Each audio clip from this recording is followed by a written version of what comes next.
ಯಾವುದೇ cinema industry ಆಗಲಿ ಒಳ್ಳೊಳ್ಳೆ ಸಿನಿಮಾಗಳನ್ನ ಪ್ರೆಸೆಂಟ್ ಮಾಡಿ ತನ್ನ ಇಂಡಸ್ಟ್ರಿಯ ಹೆಸರು ಮತ್ತು ಆ ಇಂಡಸ್ಟ್ರಿಯ ಜನಗಳನ್ನು ಪ್ರೌಡಾಗಿ ಫೀಲ್ ಮಾಡಿಸ್ತವೆ. ಆ್ಯಂಡ್ ಆ ಇಂಡಸ್ಟ್ರಿಯ ಬಗ್ಗೆ ಬೇರೆ ಜನಗಳ ಪರ್ಸ್ಪೆಕ್ಟಿವ್ನೇ ಚೇಂಜ್ ಮಾಡುತ್ತವೆ. ಹೀಗೆ ಕನ್ನಡ ಸಿನಿಮಾನು ತನ್ನ ಪ್ಯಾನ್ ಇಂಡಿಯಾ ಸಿನಿಮಾಗಳಿಂದ ಇಂಡಿಯನ್ ಸಿನಿಮಾದಲ್ಲಿ ಒಂದು ಒಳ್ಳೆ ಸ್ಥಾನನ ಪಡೆದಿದೆ. And recent disaster PAN India releases ಆಗಿ ಕನ್ನಡ ಇಂಡಸ್ಟ್ರಿಯ ಹಿಸ್ಟ್ರಿಯಲ್ಲೇ ಒಂದು ದೊಡ್ಡ ಕಪ್ಪು ಚುಕ್ಕಿಗಳಾಗಿ ಉಳಿದಿದ್ದಾವೆ. ಆ್ಯಂಡ್ ಇವತ್ತು ಈ ವಿಡಿಯೋದಲ್ಲಿ ನಮ್ಮ ಇಂಡಸ್ಟ್ರಿಯ ಪ್ಯಾನ್ ಇಂಡಿಯಾ ಮುಖಭಂಗ ಮಾಡಿಸಿಕೊಂಡ ಸಿನಿಮಾ ಬಗ್ಗೆ ಮಾತಾಡೋಣ. ಆದರೆ ಅದಕ್ಕೂ ಮುಂಚೆ ನಮಸ್ಕಾರ ಎಲ್ರಿಗೂ, ವೆಲ್ಕಮ್ ಟು ಅವರ್ ಚಾನಲ್ ಚಿತ್ರಚರ್ಚೆ. ಇನ್ನು ನಮ್ಮ ಕನ್ನಡ ಇಂಡಸ್ಟ್ರಿಯಲ್ಲಿ ರೀಸೆಂಟ್ ಅಂದರೆ KGF ಇಂದ ರಿಲೀಸ್ ಆದ ಪ್ಯಾನ್ ಇಂಡಿಯಾ ಮೂವೀಸ್ ಬಗ್ಗೆ ಹೇಳ್ತೀನಿ. ಮೊದಲು KGF ಆ್ಯಂಡ್ KGF 2 ಸಕ್ಸಸ್ ಬಗ್ಗೆ ಎಲ್ರಿಗೂ ಗೊತ್ತಿದೆ. ಆ್ಯಂಡ್ KGFನ 2 ಸಿನಿಮಾಗಳು ಸ್ಟ್ರೈಟ್ ಪ್ಯಾನ್ ಇಂಡಿಯಾದಲ್ಲೇ ರಿಲೀಸ್ ಆಗಿ ನಮ್ಮ ಕನ್ನಡ ಇಂಡಸ್ಟ್ರಿಗೆ ರೆಕಗ್ನೇಷನ್ನ ತಂದುಕೊಡ್ತು. ಆ್ಯಂಡ್ ಅದೇ ಪಾತ್ನಲ್ಲಿ ಕಾಂತಾರ, ಚಾರ್ಲಿ 777 ಒಳ್ಳೆ ಸಕ್ಸಸ್ನ ತಂದುಕೊಟ್ವು. And Vikrant Rona was a decent success.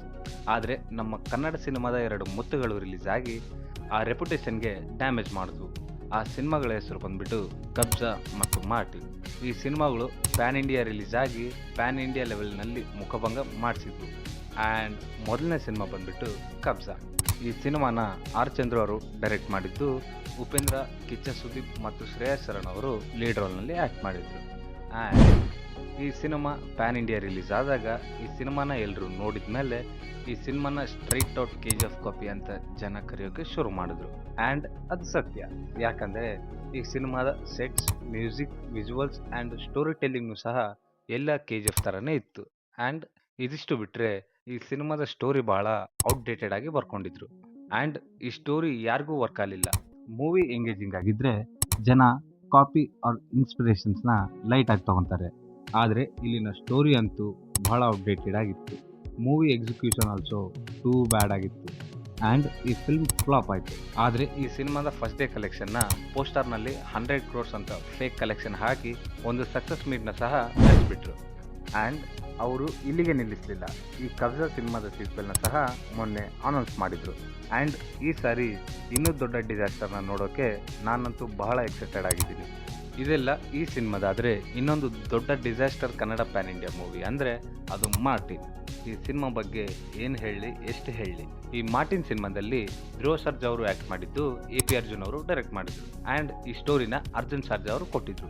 ಈ ಸಿನಿಮಾದ ಸ್ಟೋರಿ ಮೇಲೆಯಿಂದ ಬಹಳ ಇಂಟ್ರೆಸ್ಟಿಂಗ್ ಆಗಿದ್ರು. ಈ ಸಿನಿಮಾದ execution and performance were too bad. ಈ ಸಿನಿಮಾನ ಭಾಳ ಓವರ್ ಹೈಪ್ನಿಂದ ರಿಲೀಸ್ ಮಾಡಿದ್ರು.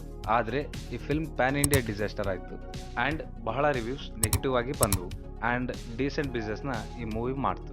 ಆದರೆ Martin movie makers Kabzaa movie ಮೇಕರ್ಸ್ಗಿಂತ ಒಂದು ಸ್ಟೆಪ್ ಮುಂದೆ ಹೋಗಿ ಯೂಟ್ಯೂಬ್ನಲ್ಲಿ ಮಾರ್ಟಿನ್ ಮೂವಿಗೆ ನೆಗೆಟಿವ್ ರಿವ್ಯೂಸ್ ಕೊಟ್ಟಿದ್ದಕ್ಕೆ ಎಲ್ಲರ ಯೂಟ್ಯೂಬ್ ಚಾನಲ್ಗಳ ಮೇಲೆ ಕಾಪಿರೈಟ್ ಸ್ಟ್ರೈಕ್ನ ಹೊಡೆದು ಆ ವೀಡಿಯೋಸ್ನ ಡಿಲೀಟ್ ಮಾಡಿಸಿದ್ರು. ಎಸ್ಪೆಷಲಿ ನಾರ್ತ್ ಇಂಡಿಯನ್ ಯೂಟ್ಯೂಬರ್ಸ್ಗಂತೂ ಈ ಮಾರ್ಟಿನ್ ಮೂವಿ ಒಂದು ದೊಡ್ಡ ನೈಟ್ಮೇರ್ ಅಂತ ಹೇಳ್ಬೋದು. ಆ್ಯಂಡ್ ಈ ವಿಷಯದಲ್ಲೇ ಮಾರ್ಟಿನ್ ಮೂವಿ ಸೋಷಿಯಲ್ ಮೀಡಿಯಾ ತುಂಬ ಫುಲ್ ಟ್ರೋಲ್ ಆಯಿತು. ಮಾರ್ಟಿನ್ ಮೂವಿ ಮೇಕರ್ಸ್ ಹೀಗೆ ಮಾಡಿರೋದ್ರಿಂದ ಕನ್ನಡ ಸಿನಿಮಾ ಇಂಡಸ್ಟ್ರಿಯ ಮೇಲೆ ಸ್ವಲ್ಪ ನೆಗೆಟಿವ್ ಇಂಪ್ಯಾಕ್ಟ್ ಬಿದ್ದಿದೆ. ಆ್ಯಂಡ್ ಈ ಸಿನಿಮಾಗಳ ಬಗ್ಗೆ ಮಾತಾಡ್ತಾ ಇದ್ದರೆ 2 hours ವಿಡಿಯೋ ಆಗುತ್ತೆ.